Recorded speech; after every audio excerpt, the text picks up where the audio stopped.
Hello students and listeners, I am Arvind Srivastava, your social science teacher. I am a teacher in Gopal Vidyalaya Inter College English Medium. Today I am discussing class 9th social science with you part first history. The name of lesson is French revolution, फ्रांसीसी क्रांति। अब हम topic की ओर चलते हैं। हमारा topic है the French revolution, फ्रांसीसी क्रांति। On the morning of 14 July 1789 the city of Paris was in a state of alarm.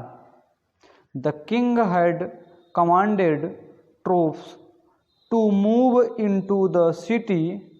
Rumors spread that he would soon order the army to open fire upon the citizen. 14 जुलाई 1789 की सुबह Paris नगर में आतंक का माहौल था। सम्राट ने सेना को शहर में घुसने का आदेश दे दिया था। अफवाह की लोगों में जो अफवाह थी, जो रूमर था कि वह सेना को नागरिकों पर गोलियां चलाने का आदेश देने वाला है। नियर अबाउट लगभग 7,000 मेल एंड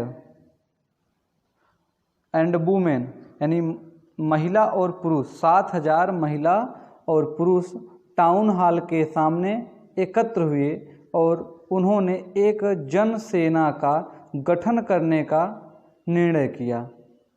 ऐसी अफवाह को सुन के जो नागरिक थे वहाँ के लगभग 7,000 लोग, महिला और पुरुष मिला के टाउन हॉल के सामने एकत्र हुए और उन्होंने एक जन सेना का गठन करने का निर्णय लिया।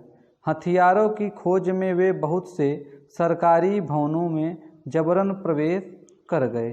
जब उन्हें लगा कि डर हुई कि वो ऐसी अफवाह थी कि उनको अब जान से मारेगी सेना जो शहर में घुस रही है, तो उन्होंने एक जन सेना का गठन करने का निर्णय लिया और हथियारों की खोज में बहुत से सरकारी भवनों में वे जबरन घुस गए। अतः सैकड़ों लोगों का एक समूह पेरिस नगर के पूर्वी भाग की ओर चल पड़ा। लगभग सैकड़ों लोगों का एक समूह, यानी कह सकते हैं एक झुंड, पेरिस नगर के पूर्वी भाग की ओर चल पड़ा और बास्तील किले की जेल को तोड़ डाला। और एक जेल था जो बास्तील किले की जेल थी, जो उस जेल को इन लोगों की झुंड ने, इन लोगों ने एक साथ मिलके तोड़ दिया। जहां भारी मात्रा में गोला बारूद मिलने की संभावना थी। इनको एक संभावना थी कि वहाँ पर ढेर सारे, क्योंकि हथियारों की खोज में चले ही थे, सैकड़ों लोगों की जो झुंड थी वह हथियारों की खोज में चले थे। तो वहाँ पे इन्होंने जो है बास्तील फोर्ट को, यानी बास्तील किले को की जेल को पूरी तरह से क्या किया, तोड़ डाला। और इनको वहाँ पे आशंका थी, इनकी संभावना थी कि वहाँ पर ढेर सारा गोला बारूद मिल सकता है। हथियारों पर कब्जे की इस सशस्त्र लड़ाई में बास्तील का कमांडर मारा गया और ढेर सारे लोगों की क्रांति को देखते हुए वहाँ का बास्तील किले का जो लड़ाई हुई, इनकी बास्तील का जो कमांडर था वह इनके हाथों क्या हुआ, मारा गया।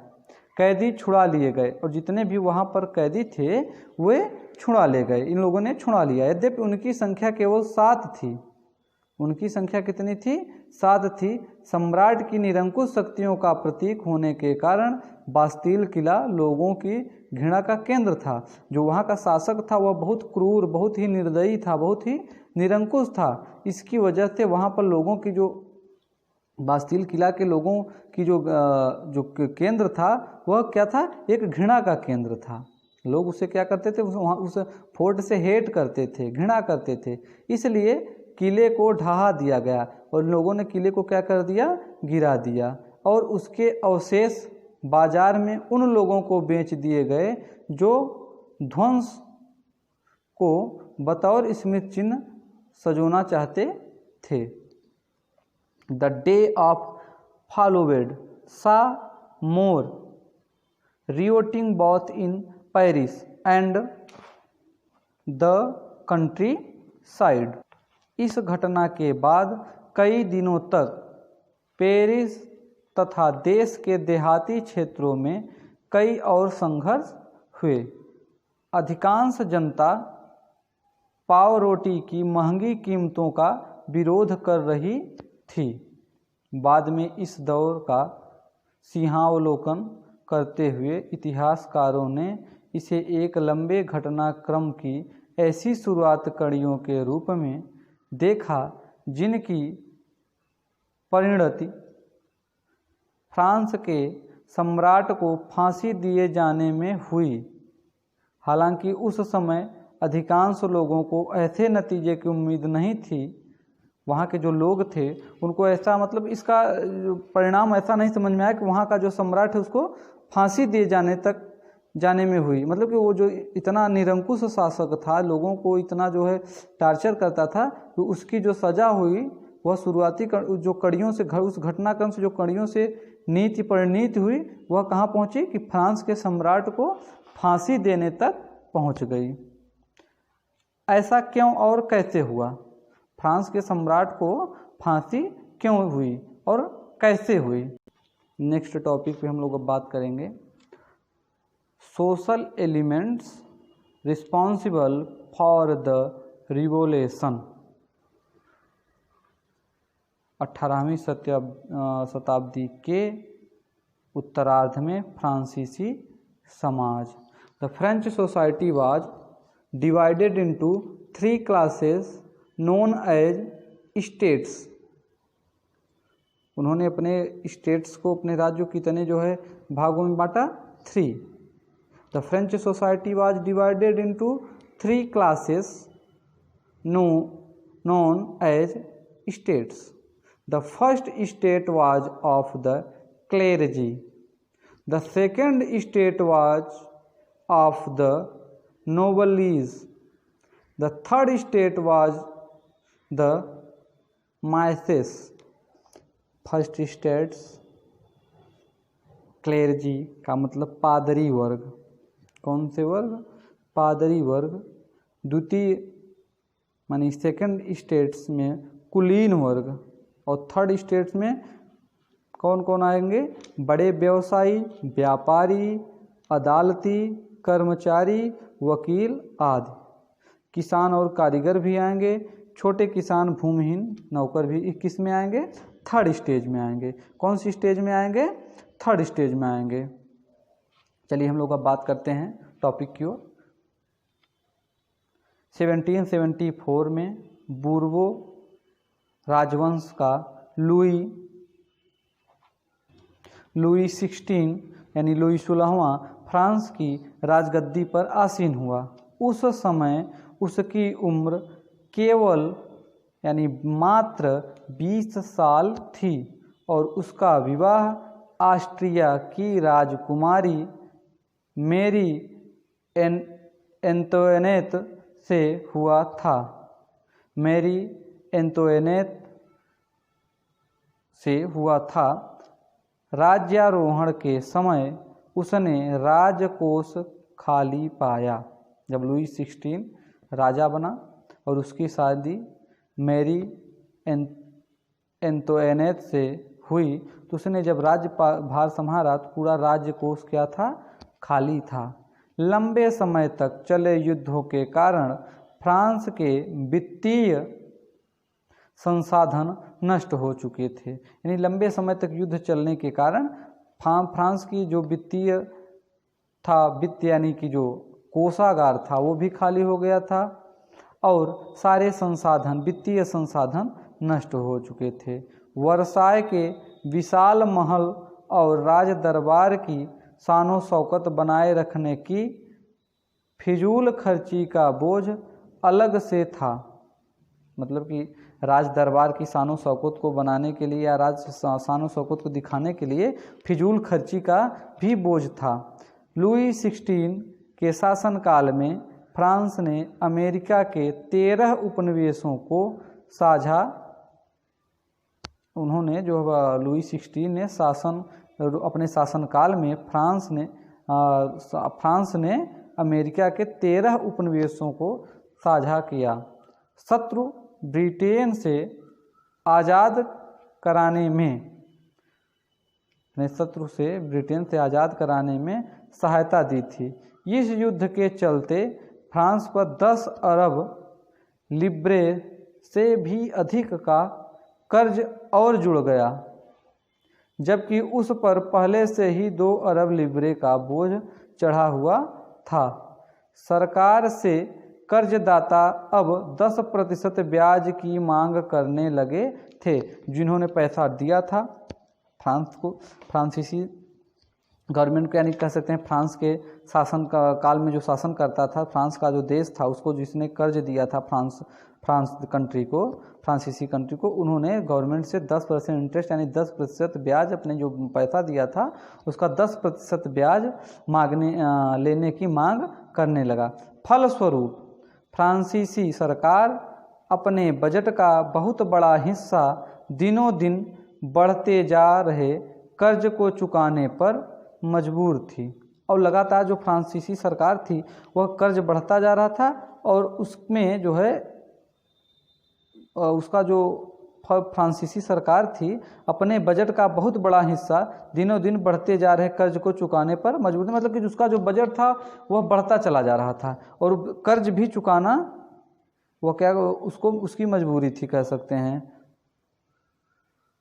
करों में वृद्धि के लिए बाध्य हो गई, पर यह कदम भी नाकाफी था। 18वीं सदी में फ्रांसीसी समाज 3 स्टेटस में बंधा था। केवल तीसरे स्टेटस के लोग जनसाधारण की हर अदा करते थे। वर्गों में विभाजित फ्रांसीसी समाज, जो हमारी फ्रांसीसी समाज थी, जो फ्रांसीसी सोसाइटी थी, वह 3 वर्गों में विभाजित थी। कौन सी? 3 वर्गों में विभाजित थी। मध्यकालीन सामंती व्यवस्था का अंग था। प्राचीन राजतंत्र पद का प्रयोग सामान्यतः 1789 से पहले के फ्रांसीसी समाज एवं संस्थाओं के लिए होता है। फ्रांसीसी समाज की वर्ग व्यवस्था को दर्शाता है।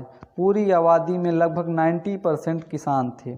फ्रांस की जितनी जो आबादी थी वहाँ लगभग 90% किसान रहते थे जो खेतीबाड़ी करते हैं, लेकिन ज़मीन के मालिक किसानों की संख्या बहुत कम थी। लेकिन जो ओनर होते हैं, मालिक होते हैं, उनकी संख्या बहुत कम थी। लेकिन ज़मीन के मालिक किसानों की संख्या बहुत कम थी। लगभग 60% यानी 60% ज़मीन पर कुलीनों, चर्च और तीसरे स्टेटस के अमीरों का अधिकार था। प्रथम 2 एक्टर्स, कुलीन वर्ग एवं पादरी वर्ग के लोगों को कुछ विशेषाधिकार जन्मना प्राप्त था। यानी जन्मजात विशेषाधिकार का मतलब पादरी वर्ग के लोगों को और कुलीन वर्ग के लोगों को कुछ ऐसे अधिकार थे कि जो क्या थे, वह जन्मजात थे। कह सकते हैं ना कि वंशानुकूल, एक के बाद जैसे पुरोहित होते हैं तो पुरोहित के घर में जैसे पुरोहिती का काम कोई कर रहा है तो उसके घर में क्या होगा, वो भी पुरोहिती का काम करेगा। जैसे बनिया होता है व्यापारी, तो व्यापारी का लड़का भी क्या करेगा, आने वाले समय में उसकी पीढ़ी व्यापार करेगी। वैसे ही दोनों वर्ग थे जिनको विशेषाधिकार जन्मजात मिला था। इनमें से सबसे महत्वपूर्ण विशेषाधिकार था राज्य को दिए जाने वाले करों से छूट। कुलीन वर्ग को कुछ अन्य सामंती विशेष अधिकार भी हासिल थे। यानी जो कर के छूट थे राज्य के द्वारा, उस प्रदेश के द्वारा, तो उनको कुछ विशेष छूट मिलती थी। जो कुलीन वर्ग होता था वह किसानों से सामंती कर वसूल करता था, यानी जो किसानों पर जो कर लगाया जाता था वह क्या करता था, वसूल करता था। किसान अपने स्वामी की सेवा, स्वामी के घर एवं खेतों में काम करना, सैन्य सेवाएं देना अथवा सड़कों के निर्माण में सहयोग आदि करने के लिए बाध्य थे। कौन बाध्य था? कुलीन वर्ग क्या करता था, वह कर वसूलता था। और जो किसान होते थे, जब ओनर किसी के रेंट पे, जैसे कहते हैं ना कि रेंट पे ज़मीन लेके, तो वह जब रेंट पे ज़मीन लेके खेती करता था, लेकिन जो उसके मालिक होते थे, जिनके प्रॉपर्टी पर और जिनके खेत पर वो खेती करता था, जिनके खेतों में, वो किसान क्या करता था, अपने स्वामी की यानी अपने मालिक की क्या करता था, सेवा करता था। स्वामी के घर पर भी खेतों में काम करना, स्वामी के घर पर भी काम करना, स्वामी के खेत में भी काम, यानी मालिक के घर पर और खेत में दोनों पर काम करना, सैन्य सेवाएं देना और उसको सुरक्षा देना, मालिक को सुरक्षा देना, अथवा सड़कों के निर्माण में सहयोग करनी। जब रोड होती है, जब रोड का निर्माण हो तो उसको क्या करे, वह सहयोग करे। वो करने के लिए बाध्य भी थे, वो करने के लिए बाध्य थे। चर्च भी किसानों से करों का एक हिस्सा टाइद धार्मिक कर के रूप में वसूलता था। जो चर्च था वो भी किसानों से टाइद, मतलब कि एक टाइद हिस्सा अपना जो है, टाइद धार्मिक कर, एक धार्मिक कर होता है टाइद जिसे कहते हैं हम लोग, जो चर्च के लोग लेते हैं, तो भी किसानों से एक हिस्सा लेता था। ऊपर के तीसरे स्टेट्स के तमाम लोगों को सरकार को तो कर चुकाना ही होता था। ऐसे कुछ ऐसे स्टेट्स थे, उनके स्टेट्स के लोगों को कर चुकाना ही होता था। इन करों में टाइल, प्रत्यक्ष कर और अनेक अप्रत्यक्ष कर शामिल थे। प्रत्यक्ष कर और अप्रत्यक्ष कर शामिल थे। अप्रत्यक्ष कर नमक और तंबाकू जैसी रोजाना उपभोग की वस्तुओं पर लगाया जाता था। इस प्रकार राज्य के वित्तीय कामकाज का सारा बोझ करों के माध्यम से जनता वहन करती थी। फ्रांस की जनसंख्या सन यानी 1715 में 2.3 करोड़ थी, जो सन 1789 में बढ़कर 2.8 करोड़ हो गई। इसका परिणाम हुआ क्या? इसका परिणाम होगा क्या? पब्लिसिटी बढ़ेगी, जनसंख्या बढ़ेगी तो भूखमरी आएगा। अनाज उत्पादन की तुलना में उसकी मांग काफ़ी तेज़ी से बढ़ी, मतलब कि उत्पादन कम, उपभोक्ता ज़्यादा, उपज कम और खाने वाले ज़्यादा, तो वहाँ पर भूखमरी जैसे सिचुएशन हो सकते हैं, भूखमरी जैसी स्थिति आ सकती है। अधिकांश लोगों के मुख यानी अधिकांश लोगों से मुंह का निवाला छिन गया। मुख्य खाद्य पाव रोटी की कीमत में तेज़ी से वृद्धि हो गई, यानी बढ़ोतरी हो गई, वह आगे की और उसका जो प्राइस था ग्रोथ करने लगा। अधिकतर कामगार कारखानों में मजदूरी करते थे और उनकी मजदूरी मालिक तय करते थे। काम तो करते थे वो, लेकिन उनकी जो मजदूरी होती थी वो कौन करता था? मालिक तय करते थे। लेकिन मजदूरी महंगाई की दर से नहीं बढ़ रही थी, मतलब कि जिस तरह से महंगाई बढ़ रही थी उनकी जो मजदूरी थी वह बढ़ नहीं रही थी। फलस्वरूप इसका रिजल्ट क्या हुआ? अमीर गरीब की खाई चौड़ी होती गई। मतलब वो काम तो करेगा, जब उसको मजदूरी नहीं मिलेगी महंगाई के हिसाब से, तो गरीब और गरीब होता चला जाएगा, अमीर और अमीर होता चला जाएगा, क्योंकि अमीर को सब कुछ पूरे बेनिफिट अमीरों का ही हो रहा है, और गरीब को क्या? गरीब को तो उसका प्राइस भी नहीं मिल रहा है जितना मेहनत, जितना उसका वर्क है। इसलिए अमीर गरीब की खाई चौड़ी होती गई। स्थितियाँ तब और मतलब कि और ख़राब होती चली गई जब सूखे या ओले के प्रकोप से पैदावार गिर जाती। इससे रोजी रोटी का संकट पैदा हो जाता था। ऐसे जीविका संकट प्राचीन राजतंत्र के दौरान फ्रांस में काफ़ी आम थे। अब इन्हीं ढेर सारी बातों को देखते हुए हम लोग नेक्स्ट टॉपिक पे बात करेंगे, how a subsistence crisis happens, जीविका का संकट कैसे उत्पन्न होता है? जीविका का संकट कैसे उत्पन्न होता है? कैसे होगा? बैड हार्वेस्ट, जब क्या होगी, फसल हमारी क्या होगी, खराब होगी। हमारी फसल क्या होगी, खराब होगी। तो वहाँ पर जब फसल ही नहीं होगी और तो लोगों में क्या होगा, जो गरीब लोग हैं उनको खाने के लिए क्या होगा कि संकट आ जाएंगे, कृषि संकट उत्पन्न हो जाएंगे। नेक्स्ट में देखेंगे a growing middle class, a growing middle class envisages and end to privileges. उभरते मध्य वर्ग ने विशेषाधिकारों के अंत की कल्पना की। अ ग्रोविंग मिडिल क्लास, उभरते हुए मध्य वर्ग के लोग अपने विशेषाधिकारों के अंत की कल्पना की। In the past peasants and workers had participated in revolt against increasing tax and food security। पहले से